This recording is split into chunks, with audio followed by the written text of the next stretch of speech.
Eh, meron din silang abangan ngayong February 14. Parang Valentine episode. Wow, may aabangan sila. Abangan ko sila. So, Yun, ano muna, nagpapamiss mo lang ako. yan, oh, tama. Yan, para may aabangan, may kasasabikan, ano? Nakasabitan. So, yung tambalan nyo still going strong. Still going sir. Okay ba lang? So 1 to 100%. So ang relationship is ilang percent? Percent? Ano ba? Happiness, relationship, paling po ba? Love. Love? Ayoko naman mag-try. Perfect. Ganun mga ano ba? 90 siguro. 90. 85%. Ay grabe. Eh isa na lang ang kulang nun pagka ganun. 85%. Ano na lang? Kasal na lang yan. Kunin mo din akong ninong kahit mahirap lang ako ha. Ano naman? Ayan narinig niyo mga kalinga pa, Jomcar. Grabe, 2 kasal lang inaabangan ko ngayon. Mga kalingap, mga kajumkar, no? Kamusta kayo? Welcome back muli sa aking YouTube channel, Roneo Mix Vlog. Ngayon, pag-usapan natin ang isang mainit na issue na talaga namang umingay sa social media, ano, mga kalingap. Yung sinabi ni Papa Jones na 85 to 90% lang daw ang pagmamahal niya kay Carla at marami ang hindi ito matanggap. Marami ang nagulat, marami ang nasaktan, at marami rin ang nagalit kasi nga naman sa relasyon, sanay tayo na kapag mahal mo ang isang tao, dapat 100%, walang kulang, walang kondisyon. Pero ito lang ang tanong ko mga kalingap, mga Jumcar. Masama ba talagang maging honest?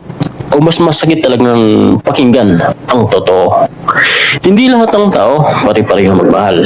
May mga taong expressive, may mga taong tahimik, may mga taong kayang ibigay ang lahat, at may mga taong hanggang doon lang talaga ang kaya nilang sa ngayon.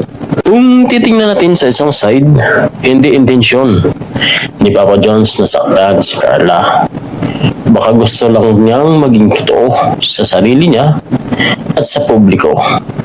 At minsan, ang honesty kahit masakit ay mas mabuti kaysa sa puro pangako na hindi naman totoo. Pero sa side naman ni Carla, valid din ang maramdaman niyang sakit.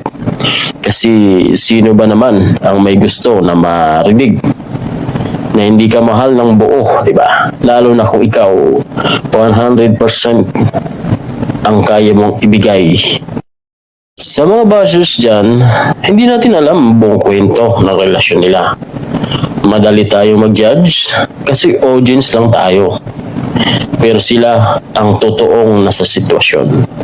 Minsan, hindi sukatan ang percentage ng pagmamahal, kundi kung paano ka itrato araw-araw.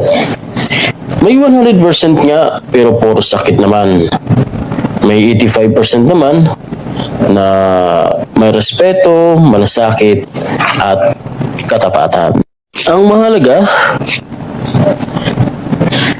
mahalaga, malinaw sila sa isa't isa kung hanggang saan ang kaya nilang ibigay.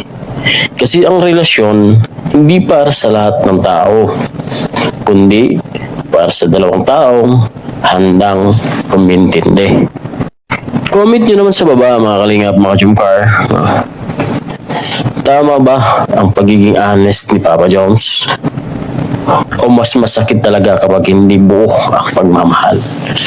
Like, share, and subscribe na rin sa aking YouTube channel, Roneo Mix Vlog. Hanggang sa susunod na reaction video. Peace, love sa inyong lahat.